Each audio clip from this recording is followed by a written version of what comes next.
Et on est ensemble avec vous sur Sud Radio pour le 10h midi pour commenter, débattre avec vous. Vous connaissez le numéro 0826 300 300. Vous savez, vous pouvez nous joindre et commenter également avec vous, avec nous et commenter évidemment tout ce dont nous parlons aujourd'hui pour débattre. Sophie de Menton, bonjour, chef d'entreprise, bonjour. Présidente du mouvement éthique. Bonjour à vous.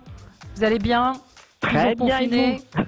Eh ben oui, oui, aussi. J'en ai marre. Bon, on a Alexis Poulain avec nous également. Bonjour Alexis. Bonjour Valérie, bonjour tout le monde. On vous retrouve le matin également, le lundi matin, dans l'émission, dans la matinale de Patrick Roger et Cécile de Ménibus.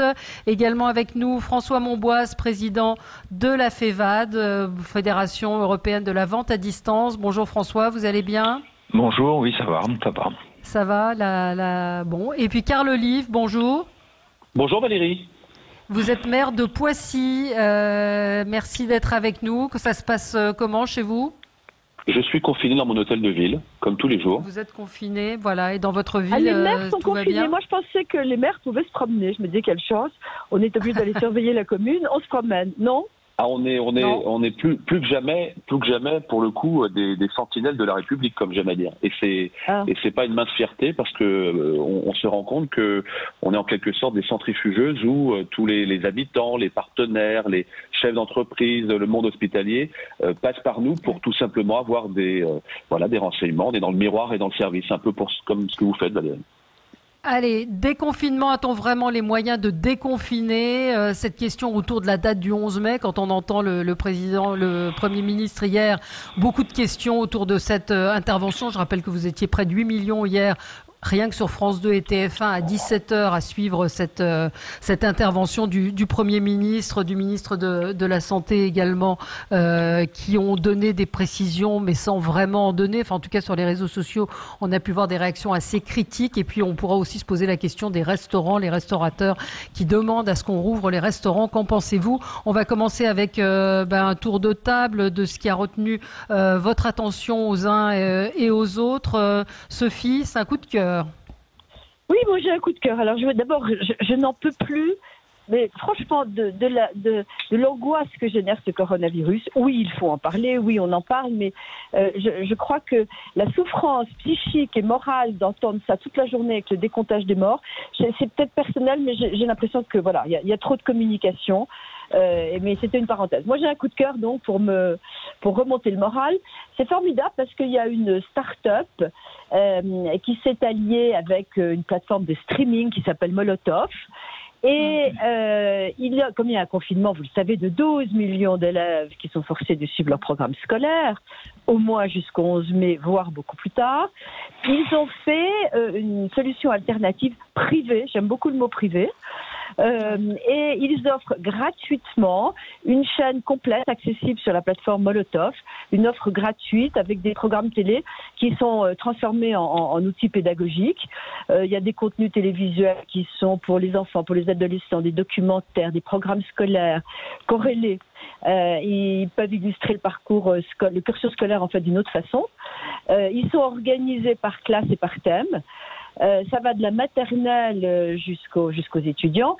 Et je trouve ça génial. Et je voudrais en profiter pour répéter que la solution viendra des entreprises. Et le Premier ministre hier, certes, je ne sais pas s'il y a des questions encore parce qu'il est resté 2h30 quand même, donc on pourrait imaginer qu'il ait répondu à tout. Mais on ne cite pas tout ce qui se passe et le fait que ce sont les entreprises qui contribuent, qui créent, qui fournissent les masques, qui commandent pour leurs salariés. On va y revenir. Vous êtes voilà, on va y revenir. En tout cas, c'était un coup de cœur. Un coup de cœur à Molotov, effectivement, pour nous dire un petit peu qu'il y a des programmes éducatifs qui sont bien. Carl Olive.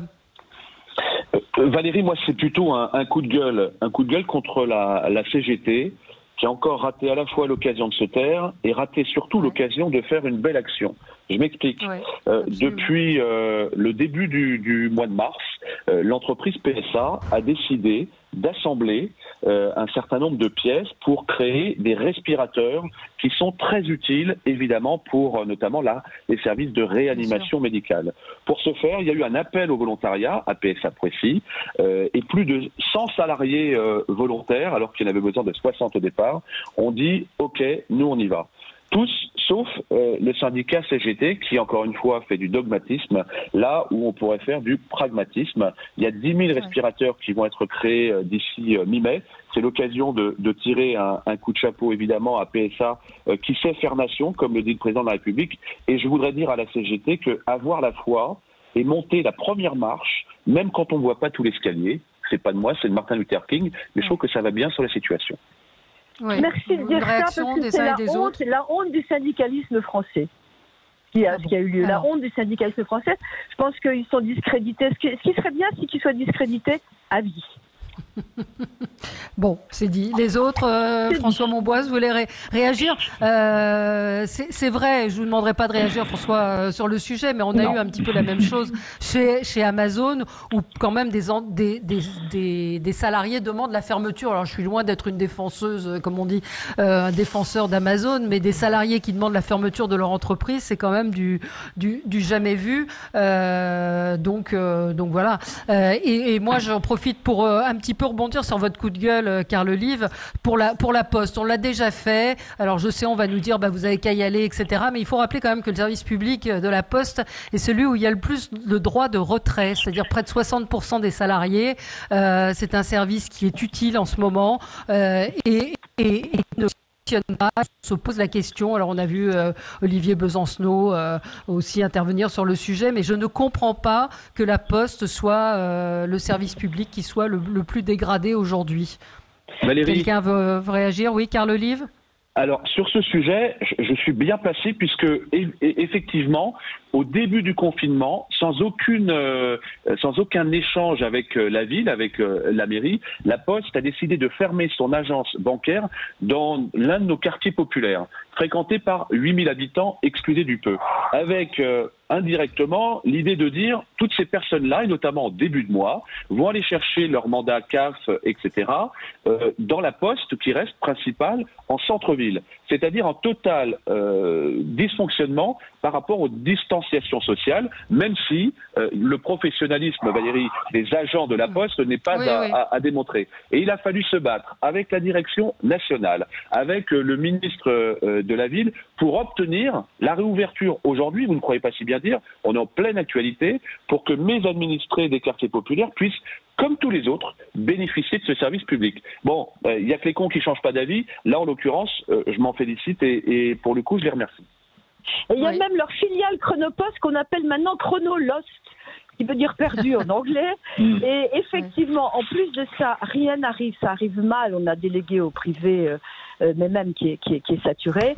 Et c'est un drame en région partout pour les masques qu'on envoie, nous, chefs d'entreprise, qu'on envoie déjà à nos salariés, etc. C'est un drame. Oui, vraiment absolument. Pas bien. François Monboise, c'était un coup de cœur.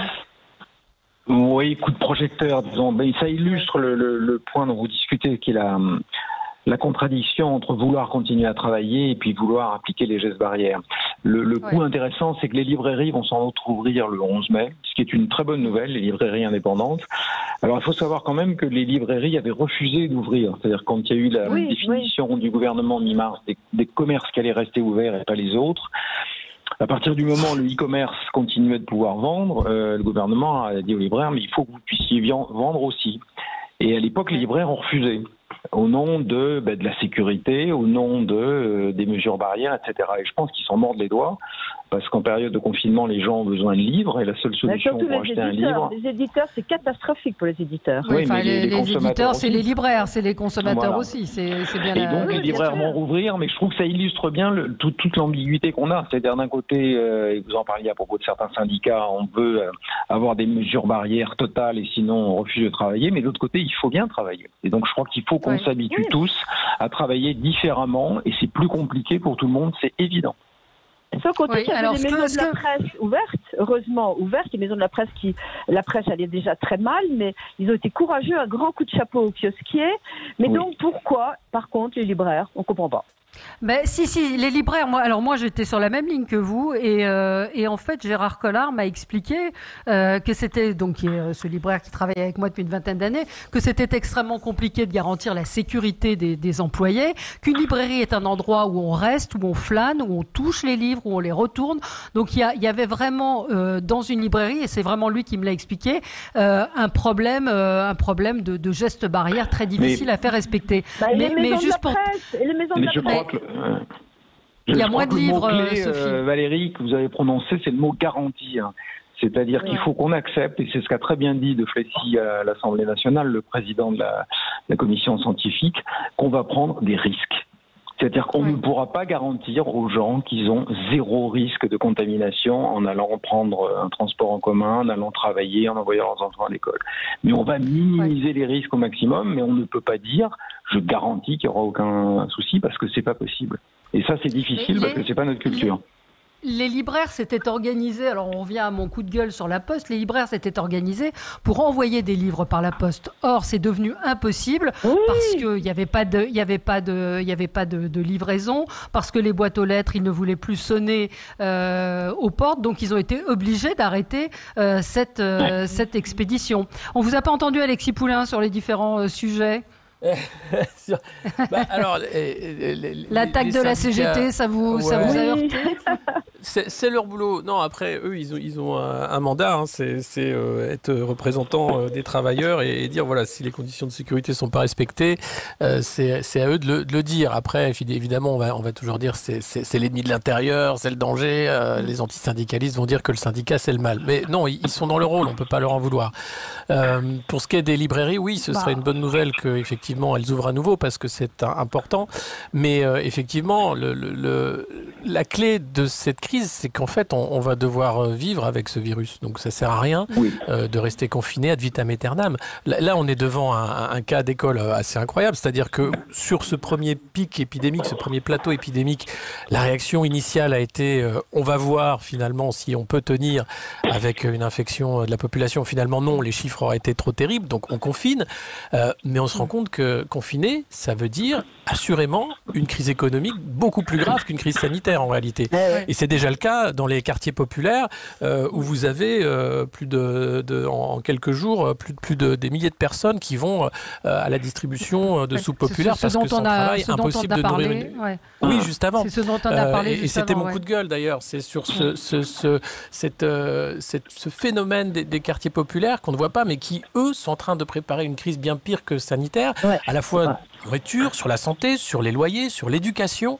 Et on va se focaliser, bien sûr, sur les émeutes qu'il y a eu, parce que c'est vraiment des zones de non-droit, mais à plein d'étages.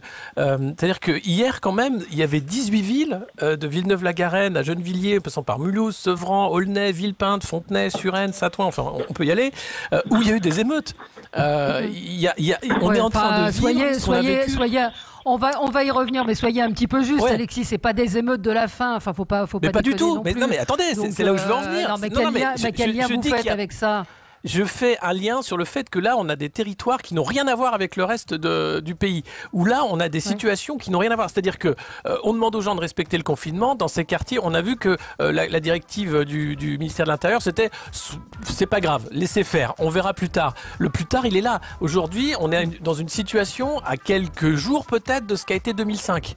Les émeutes dans les banlieues. Je ne sais pas si vous vous rappelez. Si vous rajoutez ça à la crise sanitaire, je ne vois pas comment on peut tenir, ni les forces de l'ordre peuvent tenir. Donc le coup de gueule, il était là. Sur le fait que je pense pas qu'on met le paquet, et à tout, et pas seulement sécuritaire, mais sanitaire, dans ces quartiers particuliers où les situations vont être catastrophiques si on ne fait pas l'effort qu'il faut pour justement éviter le pire, parce que sans travail dans ces quartiers-là, ça ne tient pas. On ne peut pas payer un loyer, on ne peut pas payer de la nourriture, enfin c'est pas possible, quoi. Allez, on se retrouve dans un instant, on va revenir sur le discours du président de la République, puis on va revenir sur ce qui s'est passé effectivement dans plusieurs banlieues en région parisienne et je crois à Lyon également, des tensions entre habitants et forces de l'ordre assez peu évoquées dans les médias, et je voulais qu'on en parle avec vous. 0826 300 300, tout de suite. Avec vous pour le 10h midi, oui j'ai dit le discours du président, c'est évidemment le discours du Premier ministre. Je voulais vous lire la réaction de Claudine également qui nous dit mais il n'y a pas que les quartiers populaires, il y a aussi des gens qui sont en campagne, qui n'ont pas accès aux services publics comme la Poste justement et aussi à des frais supplémentaires avec des enfants à la maison. Le problème c'est que la campagne, tout le monde s'en fout, vous avez totalement raison Claudine. La campagne, parlons aussi de nos campagnes qui rencontrent exactement les mêmes problèmes.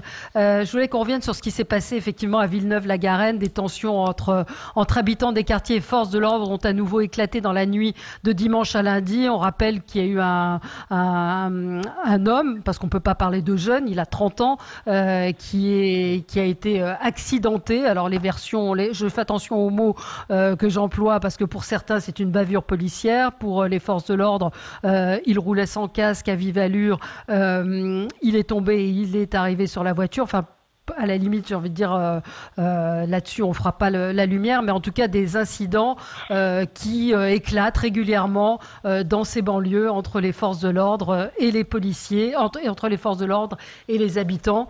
Alexis Poulain, je crois que vous vouliez en faire votre coup de gueule, d'ailleurs.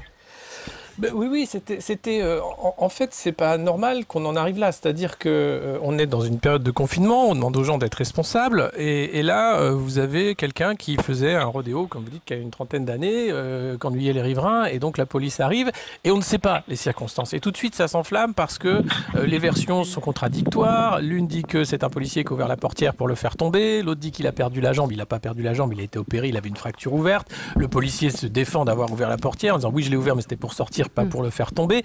Mais la réponse directe, c'est quoi? C'est un embrasement général et c'est on attaque les forces de l'ordre et c'est une guerre de tranchées entre des forces de l'ordre et des habitants de ces quartiers qui décident de faire une émeute. Et cette émeute-là qui fait écho à plein d'autres villes et on se rend compte que 18 villes font ça et que c'est pas seulement hier soir, mais c'est répété. C'est-à-dire que ces attaques vis-à-vis des pompiers, vis-à-vis des forces de l'ordre dans les quartiers, on s'y est habitué. Mais c'est pas normal. Enfin, je veux dire, ça fait des années qu'on s'est habitué à cet état de fait, qu'on n'a rien fait pour en changer.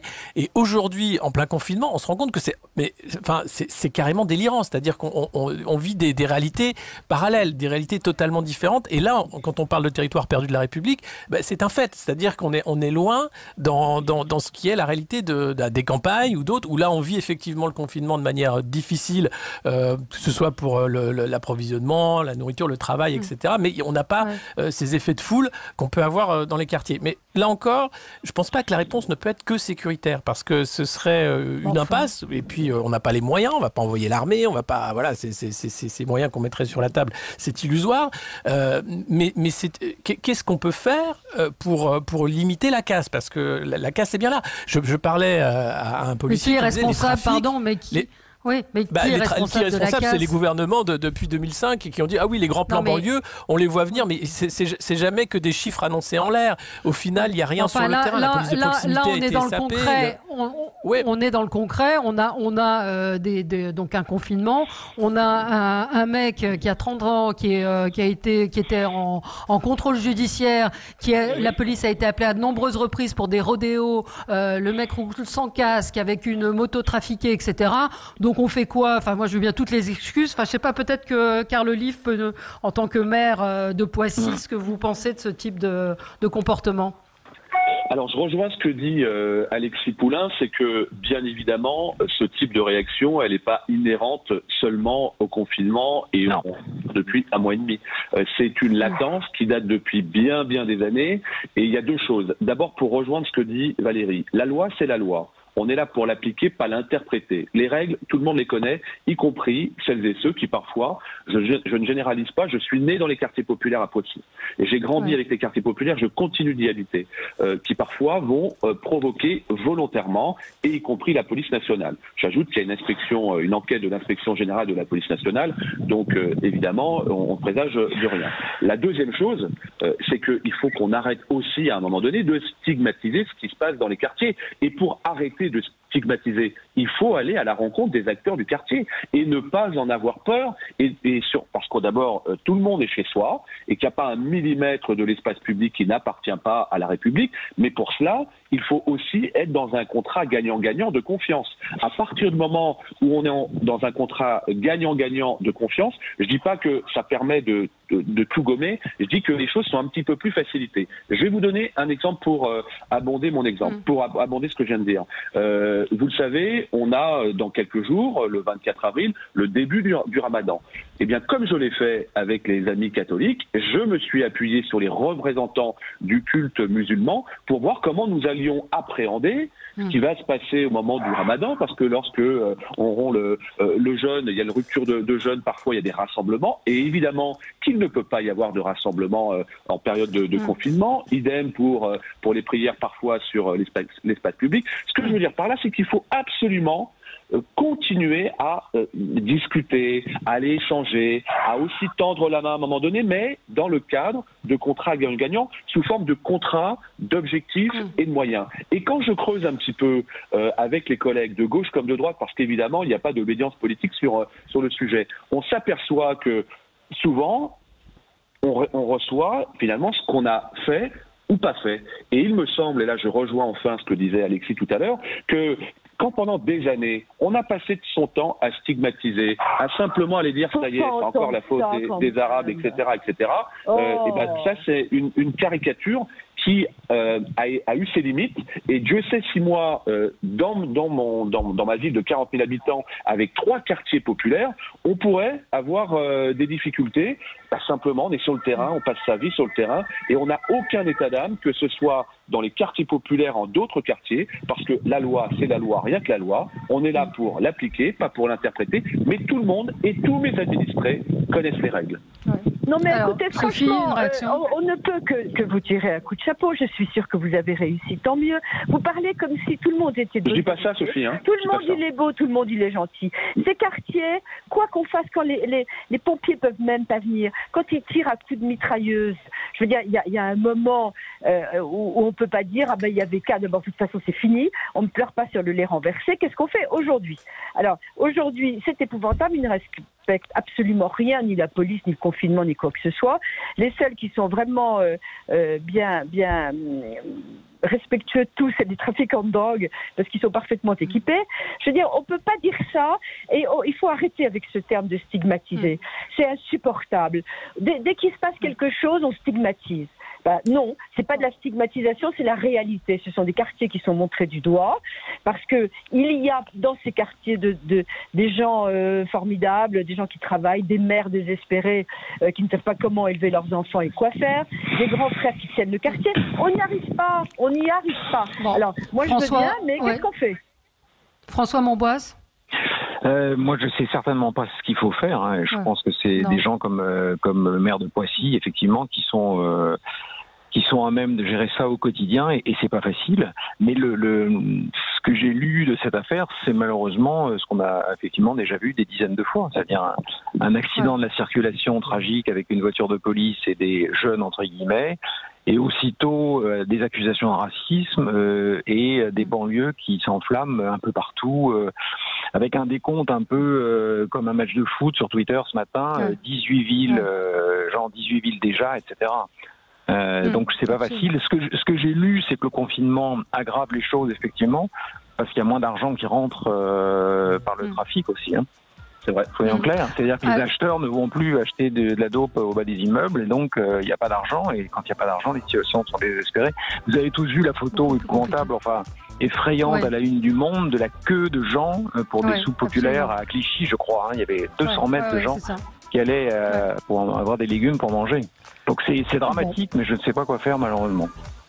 Merci à vous pour cette première partie. On se retrouve dans un instant et on revient donc sur le discours du Premier ministre. Est-ce qu'on est prêt pour le déconfinement le 11 mai? Est-ce que vous avez appris des choses dans cette intervention? Pourquoi cette date du 11 mai? Moi, c'est la question que je me pose ce matin.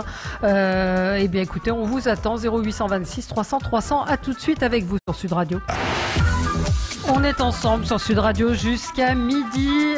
Déconfinement, est-ce qu'on a vraiment les moyens de déconfiner aujourd'hui? Pas de masque, pas de test, pas de notion vraiment de savoir quelle est l'immunité des Français.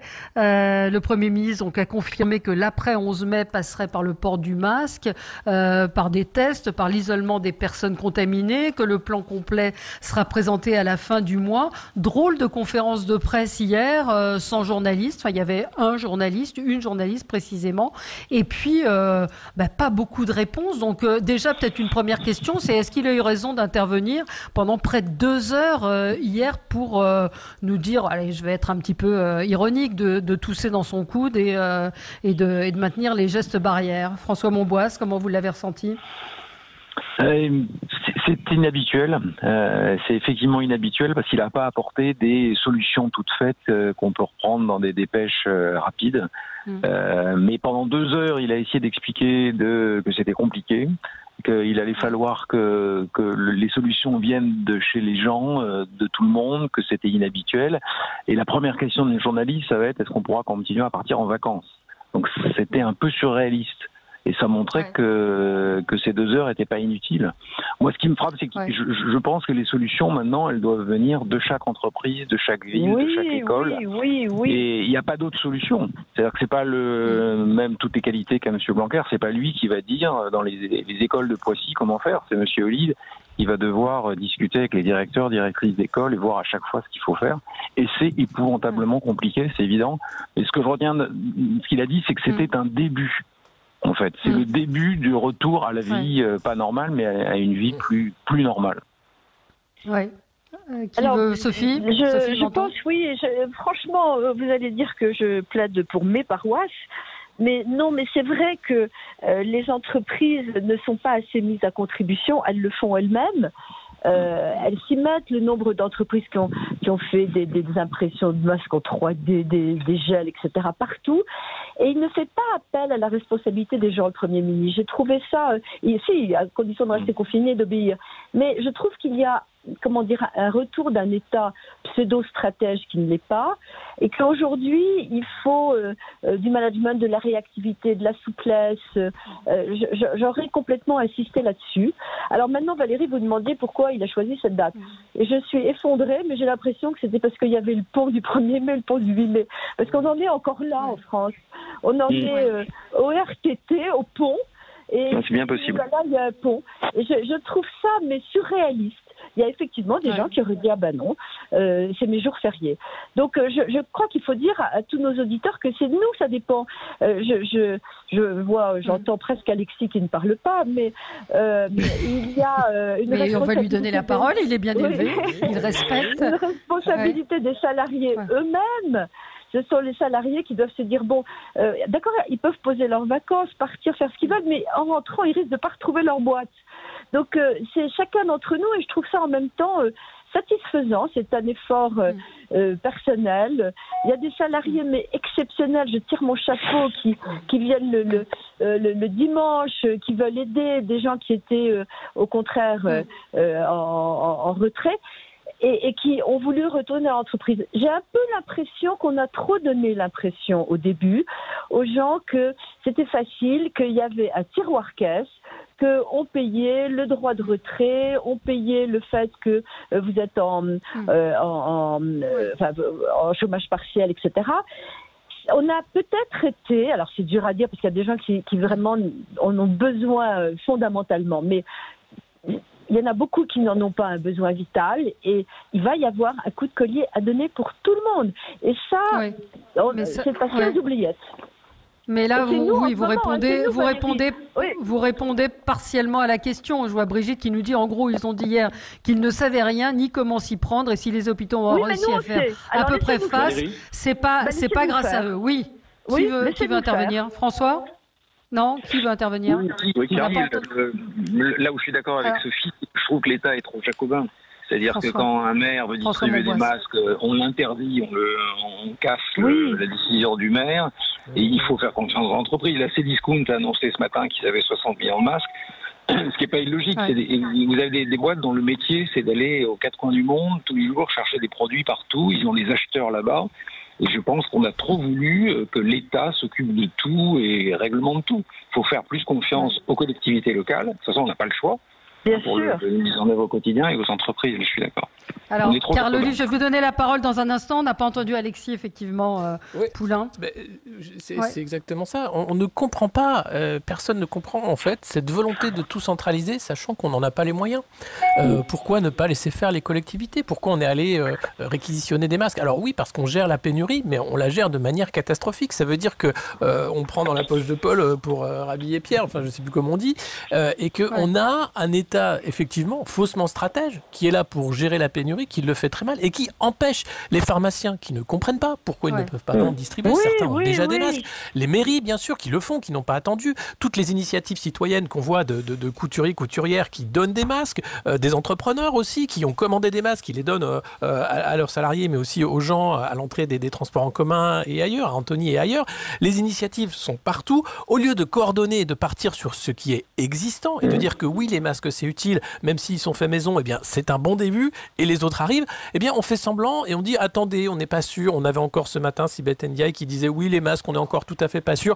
Si, on est sûr, les masques, ils sont utiles. Vous avez, alors, comme elle dit, des problèmes de logistique, simplement, vous n'avez pas démarré quand il fallait l'approvisionnement, eh ben, on va pas vous attendre. Les Français ne vont pas vous attendre. Les Français en ont marre d'être en confinement, ils en ont, que ce soit des entrepreneurs, les restaurateurs, mais aussi tout le monde. C'est pas tenable d'être 2 mois en confinement. Alors, c'est tenable, si, parce que c'est la santé, mais comprenez bien qu'à un moment, on ne comprend pas les injonctions contradictoires, et effectivement, on ne comprend pas la date du 11 mai, on ne comprend pas pourquoi les masques ne sont toujours pas là. Vous vous rendez compte, cette présentation PowerPoint d'hier, le ministre de la Santé dit, ces masques, vous les verrez bientôt. Bientôt. C'est-à-dire qu'il n'y a même pas de date, il n'y a même pas de plan de distribution de ces masques, pas plus que pour les tests, il n'y a aucun plan. On nous dit, fin avril, vous aurez le plan. La réalité, c'est quoi? C'est une grande improvisation. Et là, je suis désolé, on doit faire confiance aux citoyens, on doit faire confiance aux initiatives locales et les encourager. Et arrêter avec foutre des amendes aux gens parce qu'ils vont travailler, foutre des amendes aux gens parce qu'ils distribuent des masques. Ça suffit, c'est n'importe quoi cette façon de faire. Oui. Les pharmacies, c'est ce que je vous disais la semaine dernière, il y a des pharmacies qui ont beaucoup de masques mais qui n'ont pas le droit de les vendre. Donc même quelqu'un qui a été malade, qui sort de l'hôpital, qui vient demander un masque, on ne le lui vend pas. Ils ont des stocks de masques, il faut attendre le 11 mai pour dire « Ah bah vous voyez, vous avez des masques ». Oui, pardon, c'est Carl Olive qui voulait intervenir. Oui, juste ajouter à ça, c'est que au nom d'éthique, je suis mais au cœur du système. Admettons qu'il y a un système, il n'y a pas de système. Il y a des commissions, des chefs de commission qui sont nommés tous les jours. Et je voudrais savoir si oui ou non nous pouvons importer des tests sérologiques pour nos salariés. Je n'arrive pas à avoir de réponse. On nous répète depuis un mois, j'ai envoyé les tests à l'Institut Pasteur qui ne donne pas de réponse. Mais il faut le faire. Vous avez le droit, mais vous n'avez pas le droit. Et puis si le test n'est pas bon, c'est pas de votre faute. Ils n'ont rien. Ils n'ont pas commandé. On n'arrivera pas à tester les gens. Dans des régions que je connais, comme la Savoie, la Haute-Savoie, il n'y a pas un endroit où on peut faire un test sérologique. Donc maintenant... Mais vous avez remarqué hier... Alors, Carl Olive, je vous donne la parole, mais Sophie, vous avez remarqué qu'hier, dans le discours du Premier ministre, il y avait une espèce de message qui disait, en gros, les tests, ça sert à rien, quoi. Une fois sur deux, ils sont faux. Donc, est-ce qu'on va vivre avec les tests ce qu'on a vécu avec les masques? Pardon, Carl Olive, je vous donne la parole. Tout le monde, hein. Et en même temps, il faut tester tout le monde. Oui. Alors, je voudrais juste peut-être recamper le décor. Moi, il se trouve que j'ai été réélu le 15 mars dernier, et le 16 mars, je me suis pas demandé, et je rejoins ce qui a été dit, je me suis pas demandé ce que l'État pouvait faire pour moi. Je me suis juste demandé ce que j'allais pouvoir faire pour mes administrés, et pardon de le dire, je l'ai fait en toute modestie humilité. Et c'est vrai qu'on est au système des premières langues, et je m'en plains pas. Et je m'en plains pas parce que je m'aperçois qu'un mois et demi après, on est dans la vérité de ce qui se passe sur le terrain. Et ce qui se passe sur le terrain, c'est typiquement, il y a 10 jours, j'ai commandé volontairement, et sans que personne me dise quoi que ce soit, des masques, et j'ai privilégié une production française, même si ça me coûte 75% de plus pièces pour commander des masques faits en France, dans le 95, avec une traçabilité que je vais pouvoir aller voir. On a mis en place notre réserve communale, notre réserve citoyenne, pour pouvoir aller faire les courses aux personnes les plus fragiles, pour pouvoir les appeler près de 4000 000 appels chaque semaine. Et puis de la même manière, je rejoins ce que dit Sophie de Menton, nos entrepreneurs se sont proposés de créer par exemple des masques avec des visières que nous avons acheminées auprès des hospitaliers. Et je pense que effectivement, on a constaté au fur et à mesure qu'il se mettait en place quelque chose qui a été rappelé hier lors de la conférence de presse, et moi je m'en félicite, c'est qu'enfin, on a une vraie relation de terrain avec le binôme maire-préfet. Faisons-nous confiance. Et faisons en sorte que nous faisions presque de la dentelle. On va bientôt arriver au déconfinement. Moi, je peux vous dire que d'ores et déjà, avec mes équipes en lien avec l'éducation nationale et avec monsieur le préfet des Yvelines, nous avons des idées à échafauder, à co-construire ensemble, et pas dans l'exécution et dans la décision, à co-construire ensemble. Aujourd'hui, je constate qu'à Poissy, mais comme dans d'autres villes, nous avons d'ores et déjà des écoles qui fonctionnent pour accueillir les enfants du personnel soignant. Et ce qui est possible aujourd'hui, je ne vois pas pourquoi on n'aurait pas à le mettre en place demain. Première chose. Deuxième chose, peut-être, juste pour dire en revanche, moi je vois bien que le 11 mai n'est pas une date au hasard. Vu la culture, on ne peut pas dire qu'on a une culture très disciplinée en France pour respecter précisément les règles. 1er mai, le pont. Les gens veulent sortir. 8 mai, le pont, les gens veulent sortir. À un moment, il faut y aller.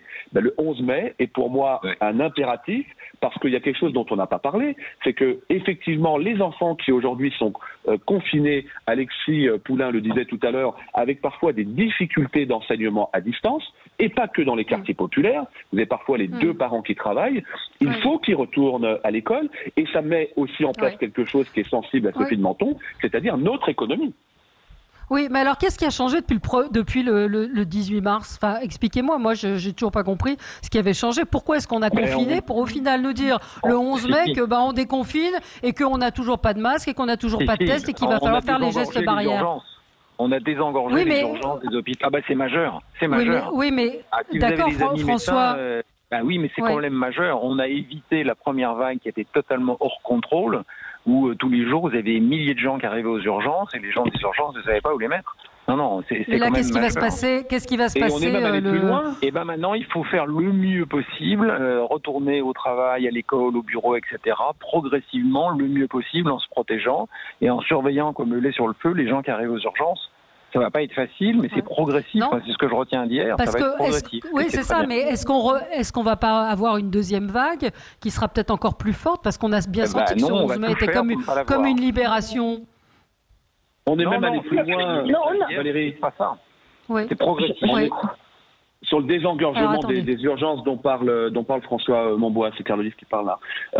On a mis en place, là encore, sur des initiatives, là en l'occurrence de médecins généralistes avec la ville et une passerelle avec l'hôpital, ce qu'on appelle des Covid Centers, où j'ai transformé une salle de fête de la ville de Poissy en grand centre médical. Bien nous en a pris, parce qu'en amont, ça a permis de désengorger les urgences. Et aujourd'hui, le résultat qu'on constate, et je le vois, pardon de parler de Poissy, mais j'ai eu les résultats ce matin, comme tous les matins et tous les soirs. 46 passages aux urgences, 9 hospitalisations sur les dernières 24 heures. On est vraiment sur le fait qu'on a beaucoup moins de fréquentation. Et tant mieux. Évidemment, parce qu'il y a eu un confinement qui a porté ses fruits.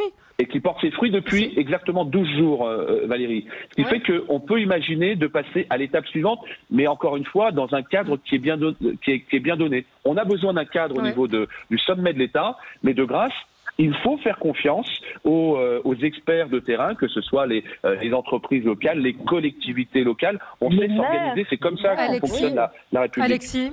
Alexis Poulain. C'est de la subsidiarité, il faut de la subsidiarité dans ce déconfinement. Oui, tout à fait.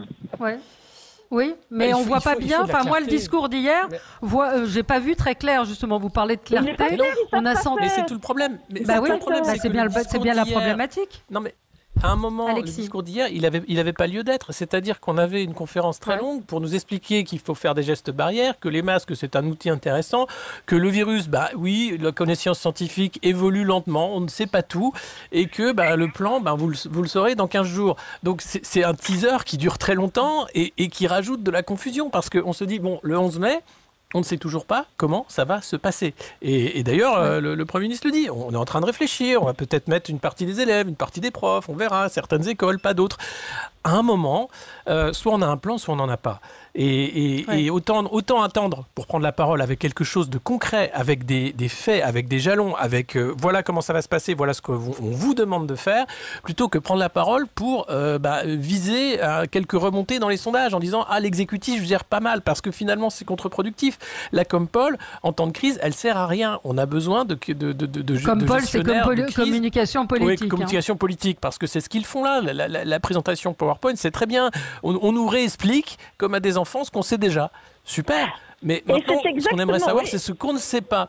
Et là, je crois que c'est contre-productif de faire ces prises de parole, que ce soit les discours emphasés du président qui sort des dates comme ça. Alors effectivement, le 11 mai, on ne sait pas. Alors on suppute que effectivement les Français, il y a des ponts avant, donc ils ne seraient pas très prêts à ne pas les avoir. Donc on dit le 11 mai, on est sûr au moins qu'ils restent chez eux. Mais qu'est-ce que ça veut dire? Pourquoi à ce moment-là pas dire le 25 mai, le 30 mai? Enfin, tout ça... manque de clarté, tout ça, manque de plan. C'est vrai, mais un exemple précis. Sophie de Menton. Ils m'ont dit au nom des mouvements patronaux, dans différents ministères, parce que tout est interministériel, donc vous n'avez aucune décision. Le travail collabore avec la santé, qui collabore avec l'industrie, qui collabore avec Matignon. Donc personne ne décide, c'est interministériel. L'indécision est interministérielle, indécision. Et ils ont dit, on va vous donner des protocoles. J'ai dit, mais attendez, vous plaisantez. Mais demandez-nous des protocoles. C'est exactement le contraire qui doit se passer. C'est l'État, j'ai entendu le Premier ministre, qui aurait dit voilà, je demande maintenant que des associations patronales, des associations me donnent un plan de leur déconfinement. Comment vont-ils s'y prendre? C'est ça le sujet. Et nous, on est en train de travailler là-dessus. Comment vont s'y prendre nos entreprises? Température le matin, etc. On fait des plans. Eux, ils ne savent rien et ils ne délèguent rien. Et quand vous voyez qu'Angela Merkel a annoncé quand même un certain nombre, elle, de mesures en disant les surfaces de plus de 800 mètres carrés ne pourront pas ouvrir. Enfin, il y avait des choses un peu précises qu'on n'a pas. François Monboisse, je sais bien, mais en même temps, il vaut mieux pas qu'ils soient précis parce qu'ils n'ont que des interdictions et des amendes à la bouche. Et tout est irrationnel. Je suis en train de travailler pour des instituts de beauté qui adhèrent à éthique. Les coiffeurs sont ouverts, pas les instituts. Alors, ils sont en train de... C'est n'importe quoi. Je veux dire, je crois pas qu'il faille donner trop... Mais c'est qu'on est trop jacobin, moi je crois, c'est toujours ça. Oui, c'est toujours ça, oui. Mais est-ce que ça peut changer? François Monboisse. Je pense que ce qu'a fait Macron, par contre, je suis pas d'accord avec Alexis Poulain de donner une date, c'est bien. Parce que effectivement, pourquoi le 11 et pas le 12, il n'y a aucune raison. Le 11 et pas le 25, il n'y a aucune raison. Sauf qu'à bout d'un moment, il faut dire, allez, on essaie tous ensemble de retourner bosser. Et c'est ça que ça veut dire le 11. Et après un plan national, il ne pouvait pas faire un plan national sur l'école. Parce que ça dépend de chaque école, de chaque ville, de chaque situation.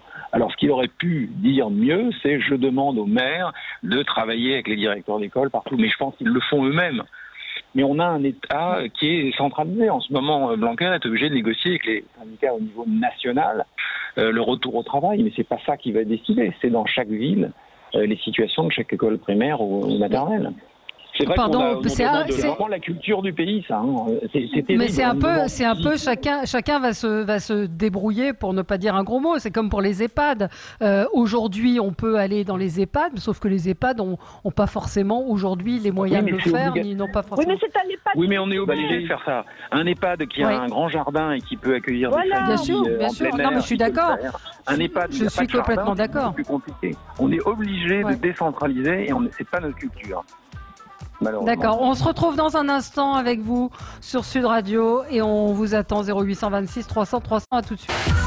Avec vous sur Sud Radio, on est ensemble jusqu'à midi. Vous retrouverez ensuite André Berkoff. Je suis avec François Monboisse, président de la FEVAD, Alexis Poulain, journaliste, directeur de la publication du Monde Moderne, Carl Olive, maire de Poissy, Sophie de Menton, chef d'entreprise et présidente du mouvement Éthique. On a une auditrice en ligne avec nous. Bonjour. Bonjour, bonjour. C'est Nadine. Bonjour Nadine. Oui, c'est ça. Voilà, voilà.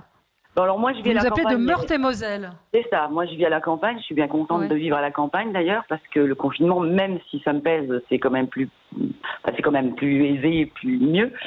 Mais moi, je voulais revenir sur l'État qui ne sert à rien.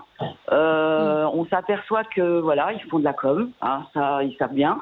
Mais alors pour les actions et en plus, ils bloquent les autres. Je veux dire, quand il y a une initiative d'une collectivité ou je sais pas quoi, ils bloquent. Alors, on comprend pas que les collectivités, ils ont réussi à avoir des masques qu'eux, ils n'arrivent pas à commander. Alors, qu'est-ce qu'ils font? Moi, franchement, c'est une question que je me pose. Par contre, ils arrivent à commander des drones. Moi, franchement, je commence à me sentir comme David Vincent dans Le Prisonnier. Et non, mais à part la répression et la communication, c'est tout ce qu'ils savent faire. On s'aperçoit de ça, quoi. Vous avez regardé le Premier ministre hier?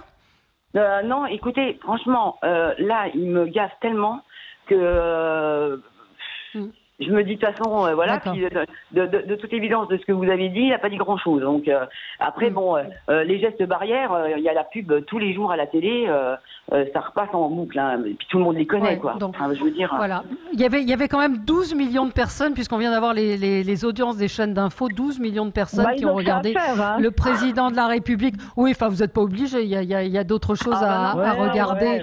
Moi, franchement, je peux plus, hein. Moi, donc vous dites quoi? Il n'y a pas assez, il n'y a pas de réponse concrète et ils font de la com. Non, il y a rien. Il y a un État qui vole à vue. On ne sait pas où il va. On ne sait pas où il veut nous emmener. C'est pas rassurant.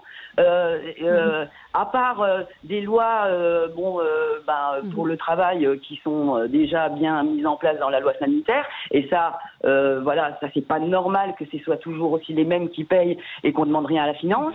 Enfin bref, voilà, on s'aperçoit que c'est toujours pareil. Les jours heureux et je sais pas quoi de Monsieur Macron, à mon avis, ça va être plutôt les jours de labeur. Donc voilà, c'est que de la com. On vous entend, Nadine. Merci de nous avoir appelés. Il y a eu beaucoup de commentaires qui allaient dans ce sens hier, de gens un petit peu déçus de ne pas avoir de choses plus précises. Donc, est-ce que d'un point de vue il a eu raison de s'exprimer hier, parce qu'il y a une attente très très forte. 12 millions, là, le chiffre vient de tomber, c'est énorme. Je pense, Valérie, on a tous en même temps.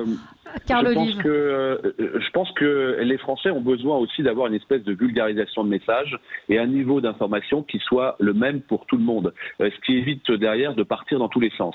Je voulais dire aussi que ce serait mentir que de dire que nous sommes sur le terrain lâchés en rase campagne. Il se trouve que j'ai deux, trois conférences téléphoniques avec les ministres, mais pas seulement moi, puisqu'on est une vingtaine de maires, encore une fois, de toute sensibilité chaque semaine. Donc on arrive malgré tout à faire remonter un certain nombre d'informations. En revanche, ce qui est vrai, c'est qu'on ne pourra rien faire sur la rentrée des classes si ce n'est pas une co-construction que nous appelons de nos voeux, avec évidemment une confiance que nous appelons les uns les autres pour faire en sorte que ce qui est possible à Poissy, aller peut-être un petit peu moins au fin fond du Cantal. Et c'est cette différenciation qui nous permettra d'avancer. Sinon, on ne s'en sortira pas, mais on ne s'en sortira pas après le 11 mai, pas plus qu'à la rentrée. Il faut pas rêver par rapport à ça. Il y a une telle sensibilité, une telle, encore une fois, fragilité de la population française aujourd'hui. Je crois que ça a bien été verbalisé par Sophie de Menton en début d'émission, qu'aujourd'hui, il faut qu'on soit très vigilant. On a certainement besoin d'un cadre parce que c'est notre culture. Oui, on a une auditrice qui nous dit les restos ne sont pas ouverts, les théâtres, les cinémas.